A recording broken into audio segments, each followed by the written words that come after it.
عبداللہ بن عباس رضی اللہ تعالیٰ عنہ کا زندگی بھر کا معمول تھا، آپ جب بھی استاد کے پاس پڑھنے جاتے، یہ حضور کے رشتہ دار ہیں، سگے چچے کے بیٹے ہیں حضرت عباس، جب بھی پڑھنے جاتے نا استاد کے پاس، وہاں باہر ہی کھڑے رہتے، جب کھڑے کھڑے تھک جاتے تو ان کی چوکھٹ پر سر رکھ کے لیٹ جاتے۔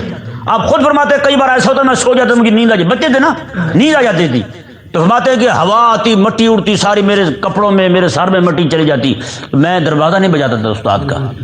کہتے ہیں وہ باہر آتے تو مجھے کہتے کہ آپ نے یہ کیا کیا، آپ رسول اللہ علیہ السلام کے چچا کے بیٹے ہیں، دروازہ بجا دیتے۔ میں کہتا حضور کے چچا کا بیٹا ضرور ہوں، پر آپ تو حضور کی امت کے عالم ہیں نا، عالم کا دروازہ کیسے بجا سکتا ہوں میں؟ جب رب تعالیٰ نے فرما دیا ہے کہ حبیب کا انتظار کریں، تو آپ بھی تو حبیب کے وارث ہیں نا، میں دروازہ کیسے بجا سکتا ہوں؟